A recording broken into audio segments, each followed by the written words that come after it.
Good. How are you? Great.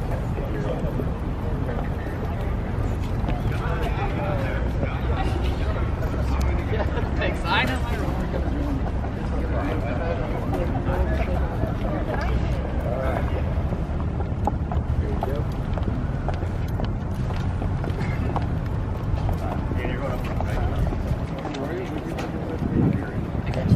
Looks like Steve Scalise will be beginning this. Cuts from the side. Good afternoon. I'm Steve Scalise, the House Majority Whip. Today we had a great meeting with President Trump here at the White House to talk about the beginning of this process to repeal Obamacare and replace it with reforms that actually lower costs for health care for families across America and rescue them from the failures of Obamacare. This is something that President Trump campaigned actively on, and it's something that all of us campaigned on since the law was passed years ago. And we've seen over those years the devastation that Obamacare has caused to families. Constituents that I hear from every day tell me about skyrocketing premiums. One mother in my district told me about $11,000 deductible that she has that makes it almost impossible for her to utilize her health care. And unfortunately, we hear those stories all across the country. We've seen not only the devastation from higher costs, but we've also seen doctors leaving the healthcare marketplace. We've seen hospitals closing. We've seen limited access to health care because this law just doesn't work for families. And so as we've worked over the months to put together a bill, tomorrow we officially start the process of moving that bill through the committees. The House Energy and Commerce Committee and the Ways and Means Committee will take up this legislation. President Trump committed in our meeting that he is all in on making sure that this bill gets to his desk so he can sign it into law. And that's really encouraging because over the last 8 years, we've seen a president that didn't want to work with Congress, and we've seen the devastating results to our economy. We finally have a president that refreshingly is eager to follow through on the promises that he made to the American people.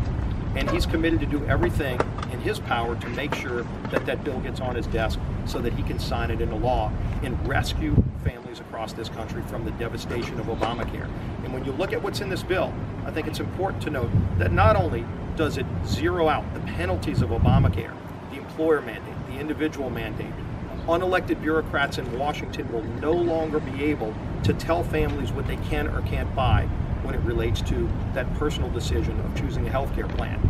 But it also puts in place so many other reforms, actually strengthening health savings accounts, something that gives families real choice in choosing their health care plans, focusing on tax credits that will allow lower income people to buy the plan of their choice, even if their company doesn't provide it. If a small business owner wants to have that opportunity to go get health care, they'll get the same tax advantages that a large corporation currently has.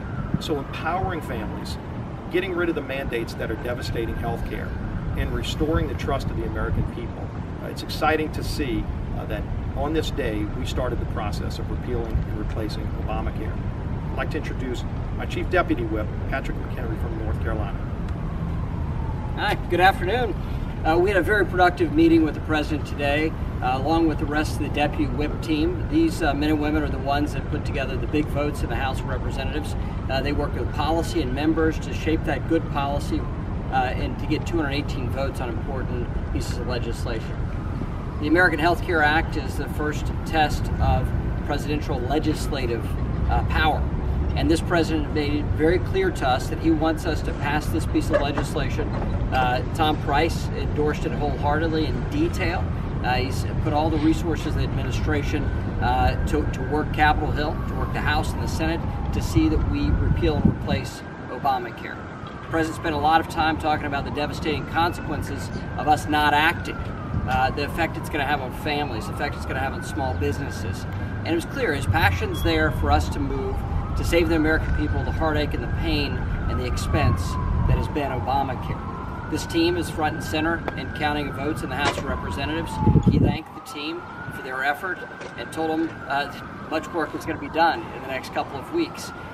He asked us to take immediate action to make sure our colleagues know that he supports the plan in detail and in form that has been filed and is working its way through the Energy and Commerce and Ways and Means Committee. We know that we have his endorsement and support to act, and we're going to act. One of the two chairmen who will lead the effort to move this legislation through the committee process is the chairman of the Ways and Means Committee and also a proud member that we're glad to have on the Deputy Whip team, Kevin Brady from Texas. Thank you, Whip Scalise. Well, the President made it very clear this is his bill, and there are no excuses. It is time to act now. Americans have waited way too long, and they are looking for relief from a health care law that has failed to meet any promise that was made. It's clear, too, that he is putting his presidential weight behind this legislation. He knows Republicans are unified behind repealing this terrible healthcare law, but more importantly, beginning the important steps of restoring state control. So healthcare can be designed for local communities and families, not for Washington.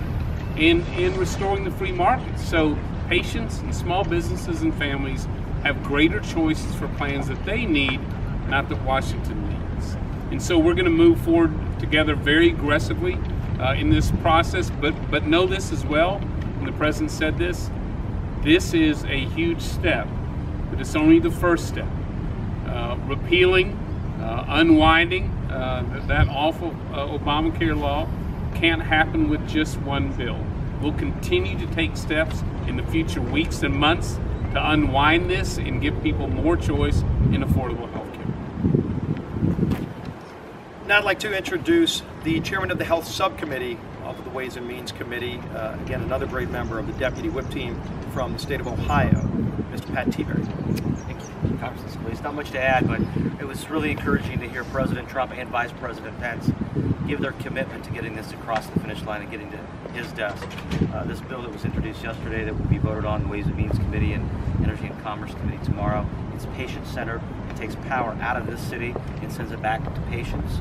We've been campaigning on a patient-centered, focused healthcare bill, which this is the beginning of, that puts patients in charge of their health care. So they can actually choose the doctor that they want to go see, which was a promise made a long time ago that in my district and other people's districts behind me, throughout the congressional districts of America, we have patients who can't see the doctor that they've seen for decades. So this is just the beginning. It's encouraging that the President is 110% committed to helping us get this into law. Before we head back to the Capitol, we have time for a few questions. Mr. Chairman, can you describe whether you think some House Chairman. behind you? There's two behind me. Mr. Congressman Chairman Brady, how many lawmakers are going to hesitate before seeing a CBO score to vote on this bill? I don't think any. Traditionally, when you're moving these bills through committee, they don't often have a complete CBO score. We expect one soon, but know this as well. That CBO score will only capture a piece of the puzzle. This is the first step. There'll be many more steps going forward before we complete our replacement of the Affordable Care Act. And so we'll take this score as we get it, but know this, before it comes to the floor and before it passes the Senate to come to the President's desk, it will balance, not just in the first 10 years, but in the second 10 years as well. We're going to be fiscally responsible moving forward. And is your time frame still Easter? Excuse me? For a vote? So we're moving forward this month in March in the House. Mr. Scalise, what about the criticism of the bill we heard today from the Freedom Caucus? It says that some members are saying the bill's dead on arrival. Well, we've been working very closely with the Freedom Caucus, with all of the caucuses in our conference, and in fact, they've had a lot of input to get the bill to this point. A lot of their good input is what resulted in what is a very strong bill that will not only gut the bulk of Obamacare, but also really give people choices, freedom that families don't have right now in healthcare. And so we've appreciated their input along the way. And obviously in the committee process, you'll see more changes proposed. But at the end of the day, all of our members committed to repealing Obamacare and replacing it with reforms at lower cost. And President Trump is fully committed to that as well. And I'm confident we're going to pass this through very quickly in the next few weeks so that the Senate can then take it up and then it can get to President Trump's desk where he'll actually sign it into law. Mr. Scalise? Last question. So you guys are the deputy whips in the House, but it seems like the key is really the votes in the Senate. What's your sense of whether or not this is a bill that has enough votes to pass in the Senate? We saw a lot of senators come out on the Republican side today critical of this proposal. Can you count votes over in the chamber? Do you have a sense of whether this can get through over there? Well, first of all, we don't take for granted that this bill has to pass the House. I think everybody understands the legislative process, knowing that the bill first has to pass the House to get to the Senate. And getting a major bill passed through the House is never easy, but it's important that we get it done, and we're going to get it done. And President Trump is fully committed to getting this done. Once it gets through the House, I work closely with Senator Cornyn. Obviously, he's going to be working more directly with his members, but we went through this process 2 years ago when we put a bill on Barack Obama's desk to gut Obamacare. You heard some of the similar concerns expressed at the beginning of that process, people that said that they wouldn't vote for that bill that ultimately did vote for it in both the House and the Senate. So this is a fluid process, but at the same time, it's a process that is now moving. The committees will take up their work tomorrow and get this done.